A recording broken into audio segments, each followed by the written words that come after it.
Today is the memorial of Saint Monica, the mother of Saint Augustine in the year 331 to 387. She is the patron saint of difficult marriages, homemakers, and mothers.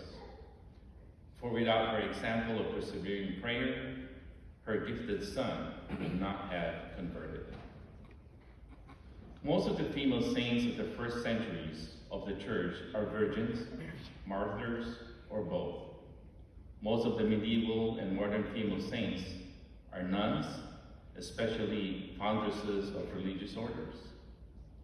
Married female saints are relatively rare, with some few contemporary exceptions. They are mothers of kings, of emperors, or of other canonized saints.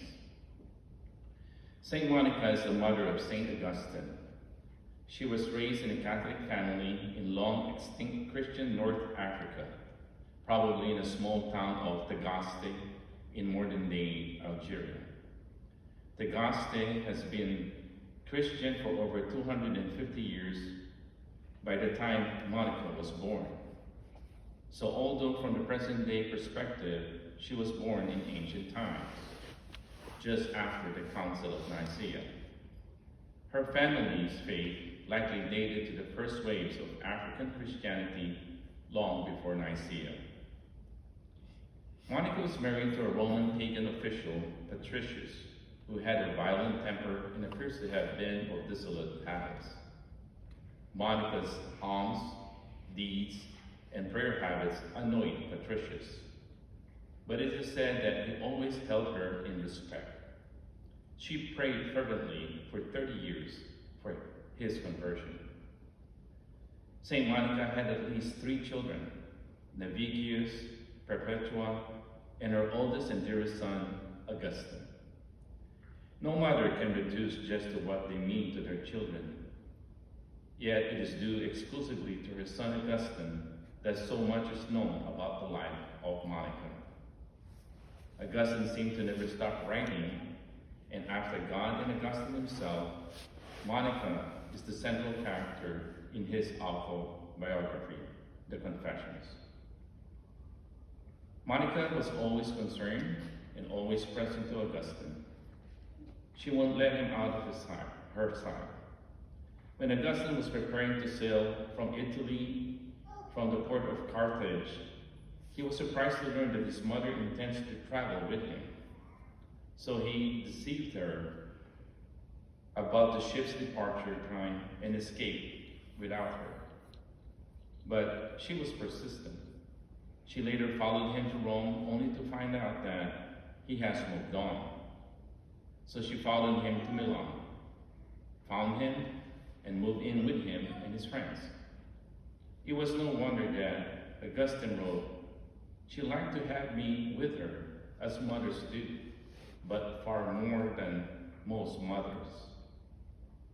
Augustine fell into the serious and enduring moral and theological errors when he went away for schooling, which became the central drama of St. Monica's life. St. Monica's life was dedicated to getting her son back to his home, the church.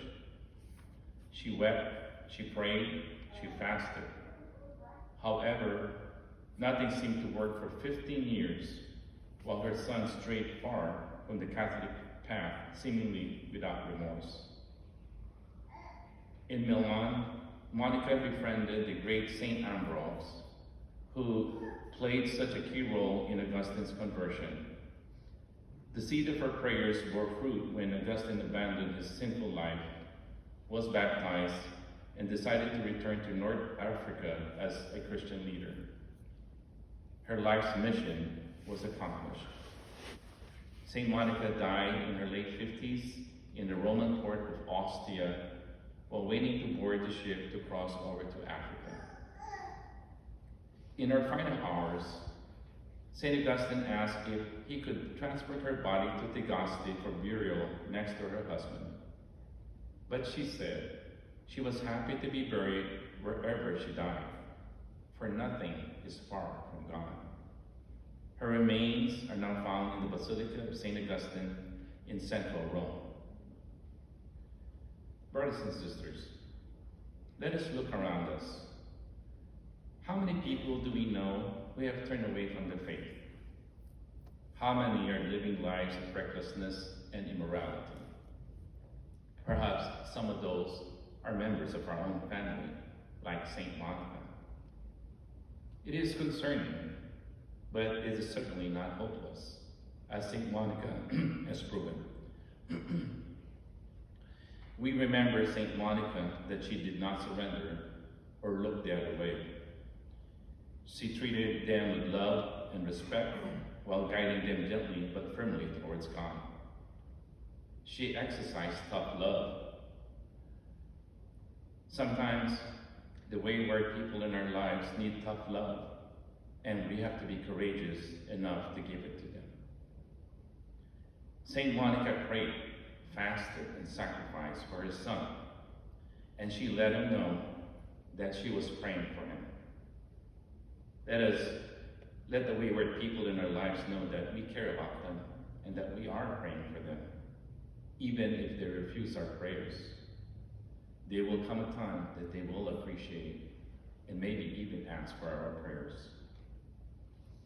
Saint Monica conducted herself with persistence, determination, and hopefulness, just like the wise virgins who came prepared and were persistent. She would not allow herself to get fed up or to give up, but instead, she persisted in her prayers to God. And she trusted God that her son and her husband would have this conversion, even if it took 15 or 30 years. We have not reached the final chapter of our book, and we do not know how God will work in our lives or in the lives of those whom we are praying for. God is the author of our lives. Our prayers, our sacrifices, and efforts are never wasted. They never seem to be going nowhere for the moment. But God hears our prayers, and they matter now, and they will matter always.